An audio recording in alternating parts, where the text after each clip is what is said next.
பெண்களுக்கான உதிரப்போக்கு, கர்ப்பப்பை சம்பந்தப்பட்ட எல்லா பிரச்சனைகளுக்கும் தீர்வு.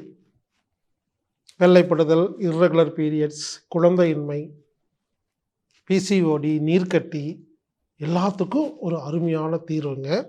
குறிப்பாக உதிரப்போக்குக்கு இந்த வைத்தியம் ஒரு அருமையான தீர்வு. கறிவேப்பிலை, புதினா, கொத்தமல்லி வைத்தியம் உதிரப்போக்குக்கு ஒரு அருமையான எளிமையான இயற்கை வைத்தியம். இதை எப்படி செய்கிறதுன்னு பார்க்கலாங்க. ஒரு கைப்பிடி கறிவேப்பிலை, 20 முதல் 50 கிராம் பனம் கற்பட்டி, கொஞ்சம் இஞ்சி, 4 பேரிச்சம்பழம், 1/4 மூடி தேங்காய் குறிச்சிக்கோங்க.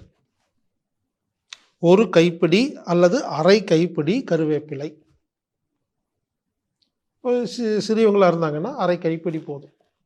மாணவர்கள், மாணவிகள், கொஞ்சம் பெரியவங்களாக இருந்தாங்கன்னா ஒரு கைப்பிடி கறிவேப்பிலை.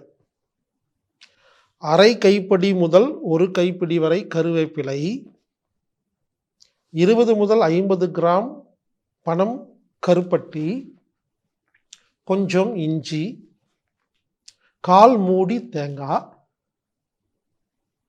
இல்லை ஒரு 4 இந்த தேங்காய் பத்தைன்னு சொல்லுவாங்க இல்லைங்களா, தேங்காய் துண்டு ஒரு 4 துண்டு,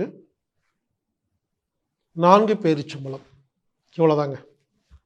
இதில் பேரிச்சம்பழத்தை மட்டும் என்ன பண்ணோம்னா, நம்ம இந்த தயாரிக்கிறதுக்கு முன்னால் 1 மணி நேரம் முன்னாலேயே கொஞ்சமாக தண்ணியில் ஊற வைக்கணும், கொட்டை எடுத்துட்டு. இது இந்த வைத்தியம் காலையில் வெறும் வயிற்றில் சாப்பிட்றது ரொம்ப ரொம்ப நல்லது. அப்போ காலையில் எந்திரிச்ச உடனே ஒரு 4 பேரிச்சம்பழத்தை கொஞ்சமாக தண்ணி ஊற்றி ஊற வச்சுருங்க, கொட்டை எடுத்துட்டு. அதுக்கப்புறமா இது எப்படி செய்யணும்னா, இந்த கருவேப்பிலை, இஞ்சி, நான் சொன்ன எல்லா பொருளையும் மிக்சியில் போட்டு அரைக்கணும். மொத்தமாக போடக்கூடாது, கொஞ்சம் கொஞ்சமாக போடணும். கொஞ்சம் கருவேப்பிலை போட்டு அரைக்கிற மாதிரி கொஞ்சம் கொஞ்சமாக அரைச்சி, கொஞ்சம் தண்ணி ஊற்றி நல்லா அரைச்சி, அதை ஒரு ஜூஸ் மாதிரி, சூப் மாதிரி, கூழ் மாதிரி செஞ்சு இதை காலையில் வெறும் வயிற்றில் குடிக்க வேண்டும். வடிகட்டக்கூடாதுங்க.